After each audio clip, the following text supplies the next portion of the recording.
This is Pastor Craig Brown, and welcome to Passages. Passages is a space to explore Bible passages used for preaching, reflection, and prayer. My hope is that Passages will shine a unique light on text used for preaching at the First Free Methodist Church of Seattle, or for anyone looking to dive deeper into the Bible. Today's passage is Matthew chapter 26, verses 47 to 56. It's the basis for the sermon at the First Free Methodist Church on March 15, 2026. Part of our series called Transforming Conflict, How We Can Hold Others in Life's Disruptions. So let's hear the text beginning at Matthew 26, verse 47, with Jesus speaking. And while he was still speaking, behold, Judas, one of the 12, came accompanied by a large crowd with swords and clubs, who came from the chief priests and the elders of the people. Now he who was betraying him gave them a sign previously, saying, "Whomever I kiss, he is the one, arrest him." And immediately Judas went up to Jesus and said, "Greetings, Rabbi," and kissed him. But Jesus said to him, "Friend, do what you have come for." Then they came and laid hands on Jesus and arrested him.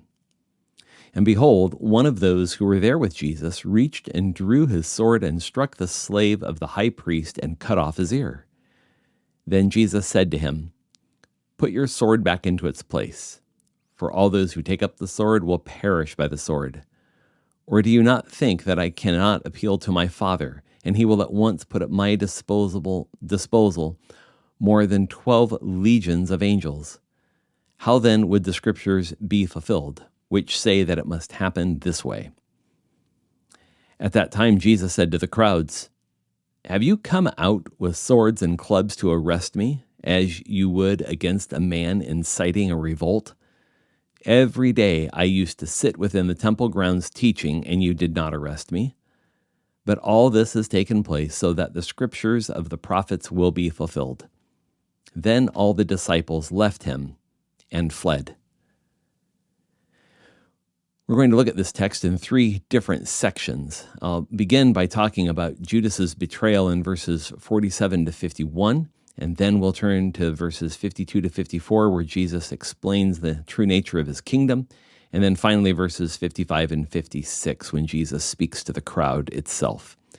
So let's just look first at Judas's betrayal in verses 47 to 51. This entire text that we've just read is a critical text, and it has versions in all four Gospels. But it's often read as a part of Holy Week services. And so we don't often have time to pause and to wonder and pray and meditate on what is in this text outside of those settings. So we're going to take that pause now to study the text in more detail, to find deeper truths about Jesus' final hours.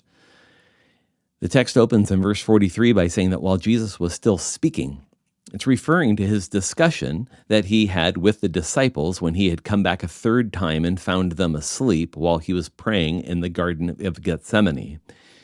Now, while that conversation between Jesus and his disciples was taking place, Judas arrives, but this time he arrives with large crowds with swords and clubs, the text tells us. Now, this little bit of information tells us that this group was a mixture of Jewish temple guards, they would have clubs, along with a detachment of Roman soldiers who would be carrying swords. Now, typically speaking, the temple guards would not carry swords, they would carry clubs, and so that's how we kind of are tipped off that this is a mixture of kind of two different groups, one being guards, the other being soldiers. Now, we hear next where these people came from. It says they came from the chief priests and elders of the people. Now remember, in Jerusalem in this day, there's a Jewish temple, very quite large temple, refurbished and remodeled by Herod the Great. It's quite large, so the chief priests have very active religious activity in Jerusalem. So when we read about priests in the Bible, we recognize that there aren't any priests today within Judaism. Judaism is exclusively rabbinic in its style, which would kind of be a descendant movement of the Pharisees and the scribes. So these chief priests and elders of the people were oftentimes closely aligned with Roman authorities in and around Jerusalem. And so it wouldn't surprise us that the chief priests and elders of the people would be able to secure some Roman soldiers to come along to this engagement with Jesus in the Garden of Gethsemane. Matthew makes it clear that the garrison is under license from religious leaders. It's their authority that has brought these people there.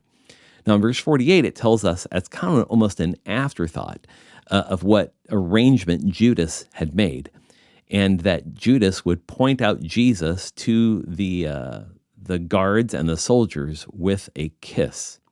Now, the kiss was a customary way to people would greet each other in the ancient world. Kind of imagine a kiss on each cheek. It's still very, very common today in many parts of the world to greet a person with a kiss like that on each cheek, even if it is somewhat kind of symbolic as you see people moving their head from side to side. It's still a very, very common custom. And so this is exactly what happens in this story. So a kiss on Jesus's cheek is not strange. It's in many ways normal. Well, why is this needed? Why does Judas need to indicate who Jesus is? Well, it's possible that the guards and the soldiers didn't even recognize him, so they didn't know who it was. So instead of Judas showing up at the garden and pointing at Jesus and say, it's that man, he simply identifies him with a kiss. Now, verse 49 arrives, and we find that Judas takes action. So verse 48 is kind of a backward reflection of the arrangement Judas had made. Verse 49 takes us back into the story that's in front of us. Now, the story reads that there's no hesitation on Judas's part. It says he immediately comes before Jesus, and he says two things to him, two words. The first one is greetings, and this is the common way to say hello. And then he says, Rabbi. Now, it's important to note that he does not use the word Lord in address of Jesus, but a little bit more of a distant word, Rabbi. And so Jesus' response to what Judas has said is just as interesting. Jesus responds to him by saying, friend. It's a very informal way of addressing him. It signals that in many ways, Judas is still in Jesus' circle of affection. Now, of course, the gospel writers themselves, they vilify Judas, which we do not see as much here from Jesus' own words. He addresses him as friend, and we don't take that to be sarcastic. We take that to be exactly what it appears to be, that he still sees capacity and agency and freedom within Judas, even if Judas can't see it himself. And then comes a really cryptic statement. It's really difficult to translate into English. It literally says, for this you have come. It's almost like, well, here you are. Let's get on with it. It signifies that Judas's role has now come to a fruition. The text then tells us that they laid hands on Jesus and they arrested him. Now, this whole episode happens very quickly. The language Judas and Jesus use with one another is familiar, which makes us wonder, what does Judas's betrayal really mean? Well, there's some options for us to think about, and they're not necessarily exclusive of each other. It could be a kind of a mixture of any of these. Is he on one hand trying to trigger a militant response from Jesus? Does Judas believe that Jesus is the disguised Messiah and that he simply needs to give Jesus an opportunity to throw off his disguise and to take up arms against the Romans? Or is he playing his divine part in this unfolding drama of redemption? Does Jesus and Judas, for that matter, understand themselves as players in this great unfolding drama in roles that in many ways they were destined to hold? Another option might be, is Judas disillusioned with Jesus and has grown weary of waiting for Jesus to do something, and so this is his way of kind of either rejecting, spurning Jesus' teaching or forcing him to do something. The text isn't clear about his motivation. It almost makes it sound like he just did it out of pure greed for 30 pieces of silver. No matter how we speculate about this, the end result is the same, and it is Jesus' arrest. And it opens a key passageway for us, and it might be surprising for us to think about it this way, but here it is, that those closest to us can inflict the greatest of harm. Those closest to us can inflict the greatest of harm. You know, the affectionate terms that Jesus and Judas use for one another betrays their real sense of disappointment. We all know those who know us well can do the greatest of harm. And so this disappointment that Judas has, this disappointment that Jesus has is very real. And what is missing between Judas with his relationship with Jesus is Judas's transparency and openness, his honesty. He's not clear nor has been clear with Jesus. He simply comes to the garden and is prepared to force Jesus to do something. So the threat here is not some external actor. It's not somebody else coming in outside the story. It's Judas and Jesus who have been in a relationship with each other, a closeness together. So we would need to keep in mind this key passageway that with those who are close to us, that we need to never allow things to go unsaid or for pain to be pushed away. We need to find ways to communicate and to be honest and to be clear about what's happening. And so we have to really pay attention to those closest to us, because if those relationships aren't clear, then tragedy can happen. And this is the case with Judas and Jesus. I wouldn't say, of course, it's the case with Jesus with Judas, but it's certainly Judas's case. His lack of transparency that Jesus can read right through really contributes to this painful moment that happens in the Garden of Gethsemane.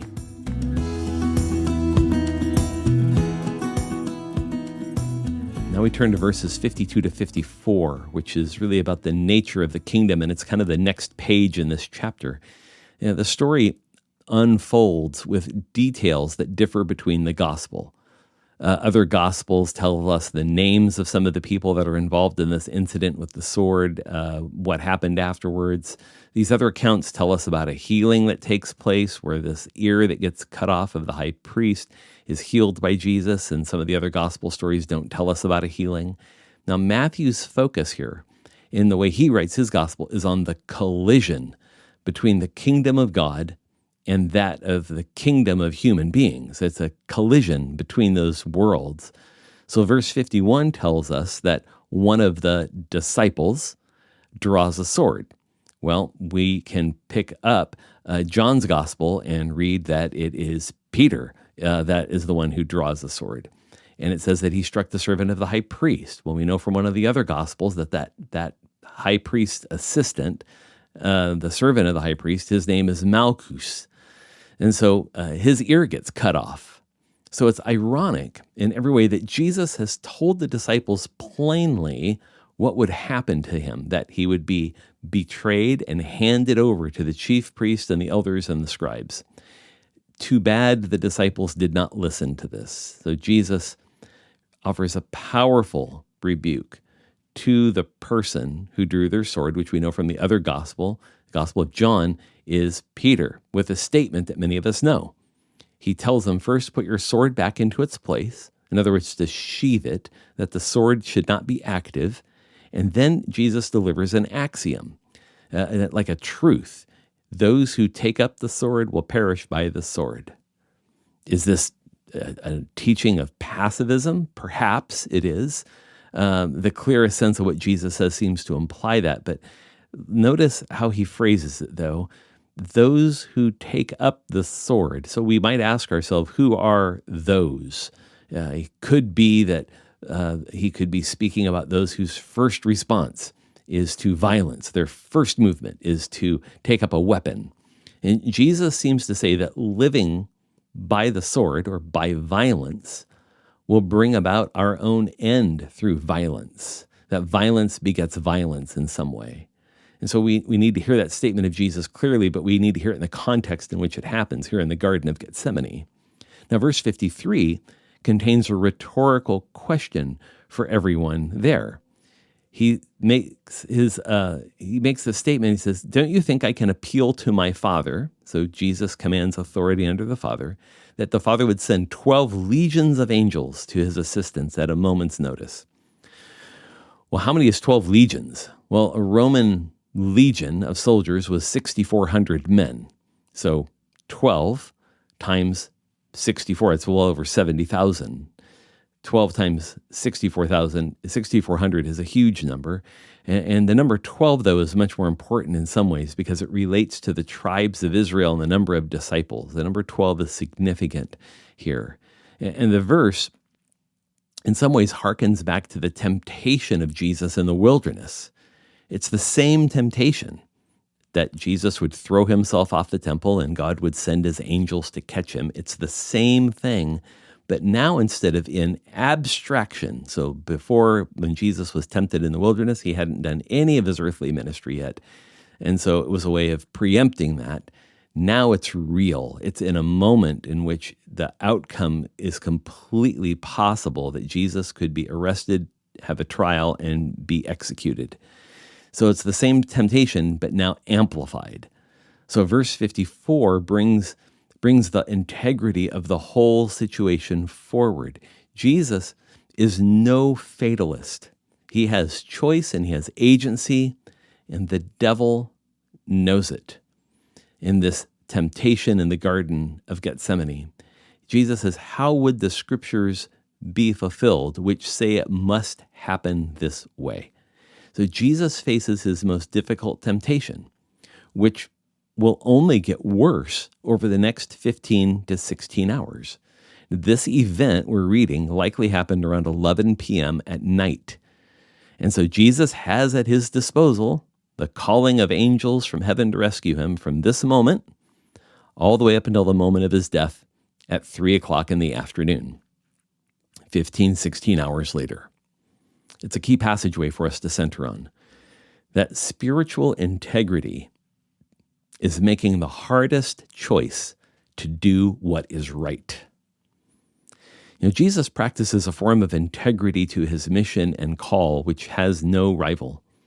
Like his temptation in the wilderness, he makes the harder choice to do what is right, not for him or for his benefit, but for us.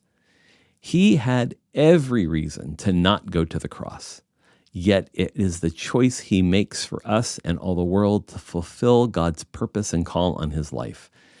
Not when it was easy. To be honest, it was easier at his temptation to face this. But now at the moment when it's the hardest moment of all, Jesus has spiritual integrity. And it's a lesson we need to hear as well, that integrity is not something we have in the ease of circumstance, but integrity is revealed in some of the most difficult and challenging moments that we face in life.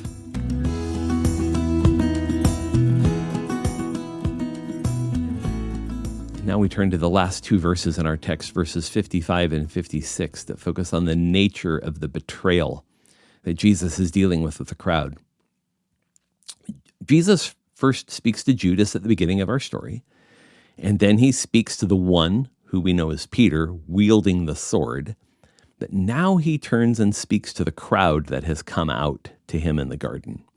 And he asks another rhetorical question which cuts to their integrity, as contrasted with his own. Jesus has his, but what about theirs? What about their integrity? He asks this question, have you come out with swords and clubs to arrest me as a man inciting a revolt?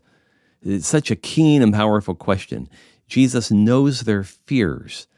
They are afraid that if he is not removed, that the Romans might see the work and actions of Jesus as a revolt. So their hand is motivated by political pressure to not annoy the Romans. Since so many people gathered to hear him in the temple, they dare not risk defending their choice in public. So Jesus calls out their cowardice as a means of enacting a greater work of salvation. Jesus tells them, I sat in the temple every day, and you didn't do anything. Well, why now? Again, Jesus points to the scriptures being fulfilled, because Matthew often focuses on this truth of scripture being fulfilled. Now, once they see that Jesus is not going to fight them with violence, it says all the disciples left him and fled. The truthfulness of the moment and Jesus' integrity to his mission finally shines a light on human intent. Judas betrays him. The chief priest and the elders want to remove him, and the disciples leave him. When it comes down to it, at the bottom line, when the moment of Jesus' mission doesn't get clarity, he has clarity in how he's talked about it, but the moment it becomes real in actions and behaviors, then it opens up a terrible outcome. That Jesus is betrayed at every level. His incarnate suffering continues in experiences of alienation even before his death. And it's a key passageway for us, that true faith and trust shine a light into every dark place. When Jesus stands in solidarity with the will of the Father, it's like light shining forth. So every dark recess of Judas, every dark recess of the religious leaders, and every dark recess of the disciples is completely exposed. There's no hiding. So when Jesus manifests or brings forward his sense of integrity to God's mission for his life, it shines a light on everyone else, that every dark corner of life is opened up to the redeeming love of God. And so the question we have to ask ourselves is, are we willing to live that life of faith and trust that shines a light into every dark place? Sometimes we don't want the light getting there. And it's not so much that God doesn't know what's there, it's that we are not sure we want to hold that yet. We want to understand it. So we're always wrestling with this question of whether we should let the light shine. Are we ready to allow ourselves to be fully exposed to who God says we are?